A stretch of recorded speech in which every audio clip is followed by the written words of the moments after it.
Bapak Ono Surono. Saya sudah tahu Pak Ono kontrak-kontrak medianya sudah banyak nanti ke depan. Dan tokoh spektakuler kita yang sangat populer di antara politisi DPRD Provinsi Jawa Barat, Bapak Ono Surono. Saya sudah tahu Pak Ono kontrak-kontrak medianya sudah banyak nanti ke depan. Kemudian juga Bapak ini sebentar lagi akan berangkat haji, Bapak Kiai Haji Acep Jamaluddin. Terima kasih.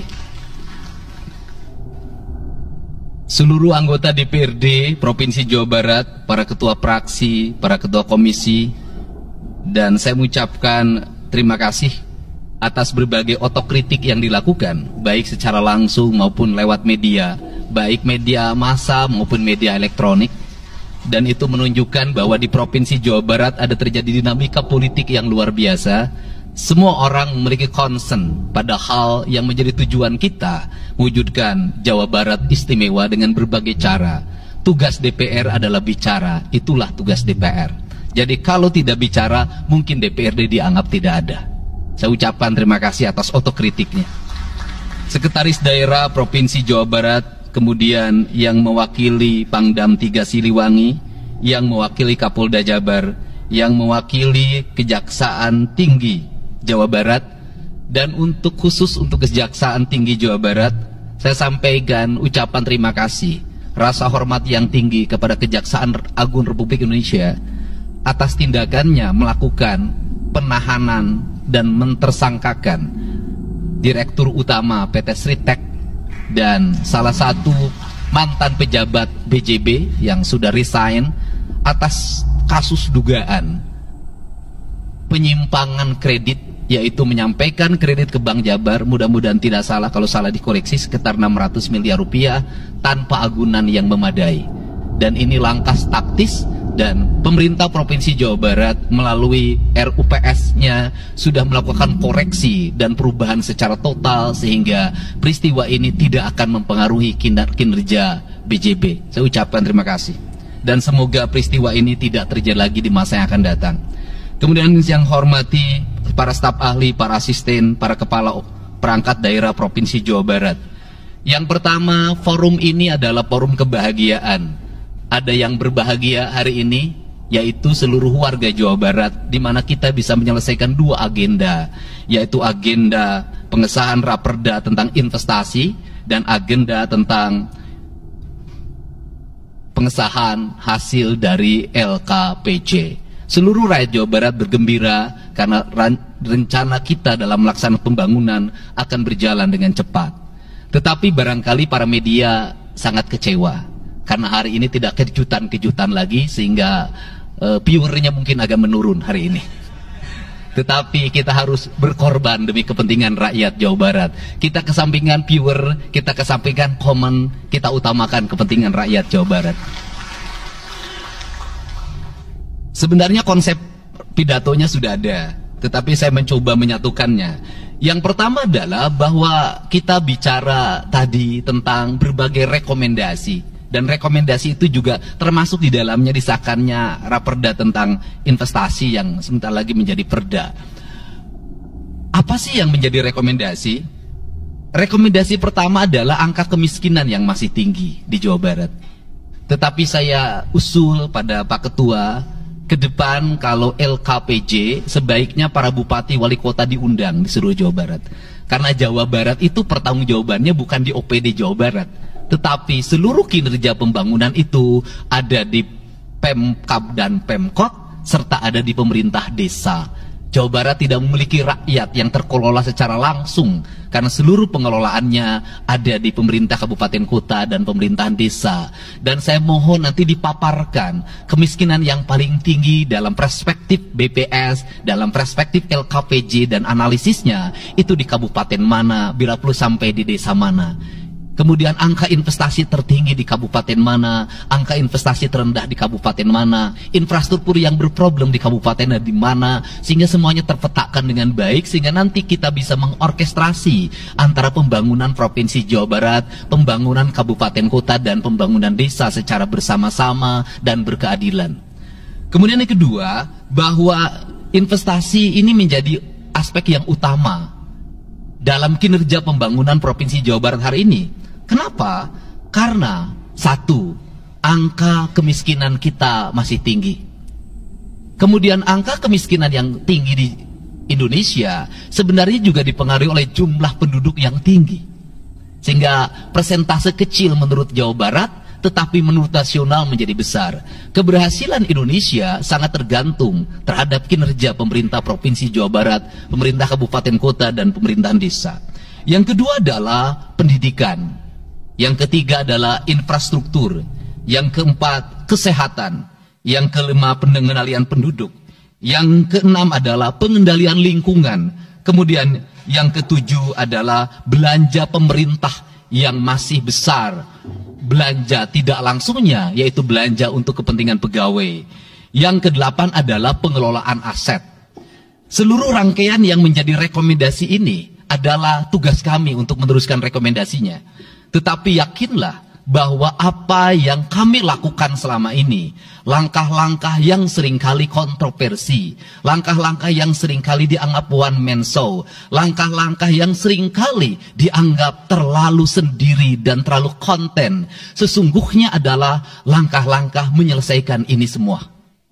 Saya memberikan contoh. Kalau saya melakukan operasi terhadap penutupan galian C, penutupan areal-areal pelanggaran terhadap lingkungan, kalau saya mengkoordinasikan terlebih dahulu dengan jajaran saya, bisa jadi operasi saya gagal. Kenapa? Karena begitu rapat, besoknya penambangnya sudah tahu apa yang akan kami lakukan. Sehingga kejutan-kejutan itu dilakukan untuk memberikan efek kejut. Dari efek kejut itu melahirkan viral. Dari viral itu melahirkan atensi. Yang pada akhirnya hari ini Jawa Barat, seluruh penambangan liar bisa diselesaikan secara hukum. Dan Kapolda memberi atensi yang sangat tinggi. Hari ini Jaksa Agung memberikan perintah kepada Kejaksaan Tinggi untuk melakukan proses pidana bagi siapapun yang melakukan pelanggaran lingkungan dan memberikan kerugian bagi kepentingan masyarakat. Yang kedua, saya sampaikan juga mengenai bagaimana melakukan penanganan terhadap berbagai problem lingkungan yang terjadi. Nilai tukar petani yang menurun, kemudian musibah bencana alam yang tidak berhenti. Perlu kami sampaikan bahwa Gubernur Jawa Barat sudah mengeluarkan peraturan gubernur yang melarang alih fungsi lahan, yaitu larangan alih fungsi hutan, larangan alih fungsi areal perkebunan, larangan alih fungsi sumber-sumber pengairan, larangan air fungsi daerah airan sungai, dan larangan alih fungsi pesawahan. Yang itu harus segera ditindaklanjuti oleh kabupaten kota dengan melakukan evaluasi tata ruang secara menyeluruh. Karena inilah jalan yang terbaik apabila kita ingin melakukan perubahan lingkungan di Jawa Barat. Kemudian, masih bicara kemiskinan hubungannya dengan pendidikan. Saya sampaikan bahwa problem kita saat ini, saat pemerintah menggratiskan sekolah sampai SMA, swasta masih bayar, maka gratis itu tidak punya makna. Saya tadi di jalan itu bertemu dengan orang-orangnya menangis di depan saya karena seragamnya tidak bisa terbayar. Saya katakan harga seragam berapa? 1,5 juta. Saya balik, jajan anak ibu berapa? Sehari 20.000. Apa sih yang terjadi? Yang harus diperbaiki bukan hanya pemerintah, tetapi juga masyarakat harus diperbaiki. Apa yang harus diperbaiki? Ke sekolahnya harus selalu gratis, tapi biaya konsumsi anaknya selalu diikuti. Apa artinya gratis? Kalau bekal ke sekolah 50.000 per hari. Negara mengeluarkan biaya, tapi orang tua mengeluarkan biaya. Maka kami sudah mengeluarkan surat edaran. Yang surat edaran itu sesungguhnya sebagai upaya sistematik dan menyeluruh sampai tingkat pendidikan dasar, walaupun itu bukan kewenangan gubernur. Tetapi dari sisi surat edaran gubernur bisa dijadikan landasan bagi para bupati dan wali kota membuat surat edaran yang sama. Apa sesungguhnya yang menjadi alam pikiran saya? Alam pikiran saya, kemiskinan terjadi bukan hanya pada persoalan menurunnya pendapatan, tetapi kemiskinan terjadi yang paling besar adalah karena meningkatnya biaya hidup. Biaya hidup yang tinggi misalnya di sekolah, biaya studi tour, biaya perpisahan, biaya outing kelas, dan berbagai biaya wisudaan. Itu adalah biaya yang tinggi dalam pendidikan. Untuk itu, apa yang dilakukan oleh orang tua ketika membelanjakan untuk kepentingan itu? Mereka pinjam bank emok, mereka pinjam bank keliling, mereka pinjam bank pinjol, mereka pinjam NBK, dan mereka pinjam bank Pancasila. Menghentikan ini sesungguhnya, saya lagi menghentikan mereka tradisi meminjam uang dalam keadaan terdesak pada para rentenir. Dan ini strategi untuk menurunkan kemiskinan. Kemudian yang berikutnya adalah perhatian ketika rakyat sakit. Maka pemerintah harus cepat hadir menangani. Kenapa? Karena orang bisa jatuh miskin ke dalam jurang yang lebih dalam. Manakala dia sakit tidak ada yang mengobati, BPJS-nya tidak mampu mengcover, biaya untuk ngontrak selama dirawat di Hasan Sadikin tidak punya, biaya untuk makan untuk keseharian tidak ada, sedangkan tulang punggungnya berhenti karena sakit. Ini juga menyebabkan kemiskinan. Kemudian yang berikutnya, kemiskinan terjadi karena rusaknya sumber daya alam, air yang hilang, sumber penghidupan yang hilang, sumber energi yang hilang, sumber protein yang hilang, sumber kalori yang hilang di lingkungan berupa kerusakan lingkungan. Itu akan melahirkan kemiskinan. Maka alam yang tertata sesungguhnya adalah bagian dari upaya untuk menjaga kemiskinan. Kemudian yang berikutnya adalah belanja infrastruktur yang harus meningkat, dan itu di belanja sekarang kita sudah melihat. Itu adalah bagian dari menyelesaikan problem kemiskinan. Konektivitas infrastruktur sangat penting dalam menumbuhkan ekonomi. Tetapi di balik itu kebudayaan rakyat tidak boleh diberubah. Kenapa? Infrastruktur baik bisa jadi tanahnya dijual karena mahal, pada akhirnya menjadi miskin kembali. Infrastruktur harus seiring dan sejalan dengan kerangka berpikir publik yang mengerti akan hak atas tanah. Kemudian yang berikutnya adalah pengendalian penduduk. Booming penduduk di Jawa Barat relatif besar. Untuk itu harus dibuat berbagai upaya untuk menyelesaikan problem kependudukan. Saya berkali-kali bercerita bagaimana di Majalengka saya bertemu dengan sebuah keluarga yang tinggal di kontrakan, yang ayah dan ibunya tidur ketika jam 11 siang, dan anak-anaknya berjualan di alun-alun. Jumlah anaknya 11, dan ketika saya berkunjung ke tempat kontrakannya sudah hamil lagi yang ke-12. Ini problem. Dan itu saya kemudian di Cirebon, saya berkunjung pada sebuah rumah yang listriknya baru dinyalakan lewat program Provinsi Jawa Barat. Rumahnya itu ternyata anaknya sudah 4. Padahal dia baru saja menyelesaikan rumah dari pinjaman senilai 25 juta. Dan itu pun belum selesai, dan rumahnya 1 kamar. Ketika keluar dari rumah itu, saya bertemu dengan seorang bapak yang meminta kepada saya untuk ber-KB. Anaknya sudah 7. Dia tak mau lagi untuk anak yang ke-8. Saya katakan bahwa jumlah anak sangat identik dengan problem kemiskinan. Betul, kemiskinan tidak akan bisa diselesaikan dengan hanya mengatur kelahiran, tetapi setidaknya pengaturan kelahiran adalah bagian dari untuk menekan angka kemiskinan. Dan yang terakhir adalah dari seluruh rangkaian ini adalah belanja pemerintah harus menjadi stimulus sebagai kepentingan masyarakat. Maka jumlah-jumlah proyek harus terus segera digulirkan, digelontorkan menjadi kegiatan publik, sehingga banyak orang yang kuli, banyak orang yang nyapu, banyak toko-toko yang buka, semen terjual, besi terbeli, dan kemudian regulasi ekonomi berjalan. Warung-warung bisa menjadi tempat para kuli siang hari makan siang. Dan ini adalah bagian dari strategi stimulus ekonomi yang digulirkan oleh pemerintah, itu memiliki sumbangsi terhadap 12% pertumbuhan. Dan yang terakhir adalah investasi. Investasi itu modalnya ada 3. Yang pertama adalah konektivitas infrastruktur, ketersediaan jaringan air bersih.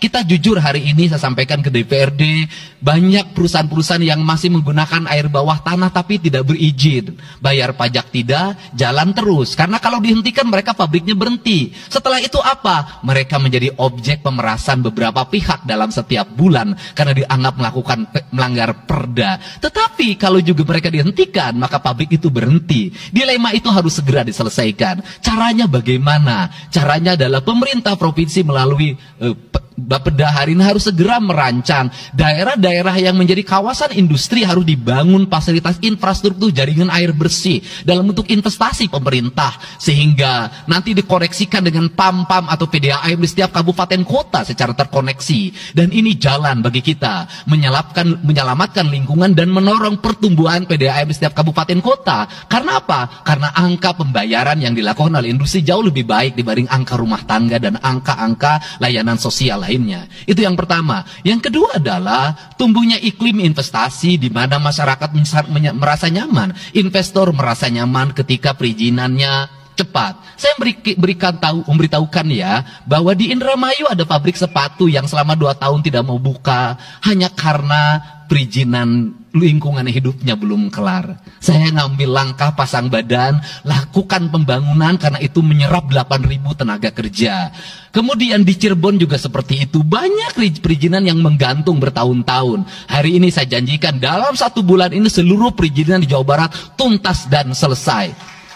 Dan saya meminta kepala BPM TSP menjadi VR pemerintah Provinsi Jawa Barat untuk senantiasa tiap hari melihat data dan dokumen di setiap kabupaten kota. Mana yang terlambat, mana yang mengalami hambatan. Kemudian yang berikutnya adalah kenyamanan dalam berusaha. Kenyamanan dalam berusaha adalah keterangan para investor dan lingkungan masyarakat terhadap berbagai aksi gangguan dari orang yang mengatasnamakan diri preman. Untuk itu hari ini kita cukup bersyukur di Jawa Barat, peristiwa ini sudah hampir tidak ada. Kapolda kalau dengar ada preman, hari ini turun termasuk ke Garut, dengar ada preman, Kapolda turun. Ini semua stakeholder sudah bergerak dengan baik, layanan investasi sudah berjalan dengan baik, tinggal satu lagi hambatan investasi adalah masyarakat menaikkan harga tanahnya luar biasa.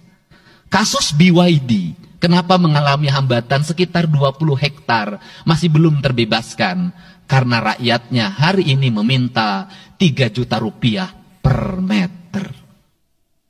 Padahal di situ dulu 150.000, itu pun jarang yang beli. Ini problem kita. Apa peran gubernur saya sampaikan? Peran gubernur bukan hanya mendorong bagaimana investasi berjalan melalui mekanisme administratif. Saya sampai turun untuk mijitin orang yang jual agar mau jual. Dan sudah ada beberapa yang berhasil saya rayu, saya dekati dengan harga. Itu pun tidak terlalu rendah, harganya 1,1 juta. Itu sudah paling murah. Ini yang terjadi di Jawa Barat hari ini. Tidak mudah mengelola sebuah wilayah yang begitu luas. Tidak mudah mengelola sebuah daerah yang kabupaten kotanya sudah otonom. Diperlukan pendekatan-pendekatan seorang ayah pada anak-anaknya. Sehingga hari ini saya di Provinsi Jawa Barat, saya tidak memposisikan gubernur. Saya kadang memposisikan menjadi ketua RT. Saya kadang memposisikan menjadi ketua RW. Saya kadang memposisikan menjadi kepala desa. Kenapa? Karena warga ini perlu disentuh dengan pendekatan emosional. Pendekatan emosional yang kebapaan, bukan pendekatan struktural. Untuk itu saya yakin bahwa forum ini adalah forum kebahagiaan bagi kita semua. Kita sudah bisa menyelesaikan 2 agenda besar. Semoga ini menjadi kado terindah bagi masyarakat Jawa Barat. Insya Allah kami akan menjalankan pemerintahan dengan baik. Apa yang kami susun, apa yang kami rancang, dan apa yang kami kerjakan adalah semuanya kami dedikasikan untuk kepentingan masyarakat Jawa Barat. Yang terakhir kami sampaikan juga bahwa kami kemarin sudah melapas 273 anak-anak yang mengikuti pendidikan di Dodik Rindam 3 Siliwangi. Hasilnya bisa dilihat secara terbuka di berbagai tayangan. Air mata tidak akan bisa membohongi kejujuran rakyat dan anak-anak itu. Dan saya sampaikan, hari ini ada 13 orang anak yang tinggal di rumah dinas gubernur. Pada saat yang lain orang tuanya datang menjemputnya, dia menangis. Tak ada satupun orang tuanya yang datang. Seorang menjadi anak yang terbuang. Dan akhirnya saya memutuskan mereka untuk sekolah di Bandung dan tinggal bersama gubernur Jawa Barat. Ini cara kita menyelesaikan. Saya ucapkan terima kasih pada semuanya. Semoga kebahagiaan menyertai kita semua. Dan saya yakin setelah kegiatan ini kita akan walk out secara bersama-sama. Wallahu muwaffiq ila aqwamit thoriq. Assalamualaikum warahmatullahi wabarakatuh. Sampurasun. Sekali merdeka tetap walk out secara bersama-sama.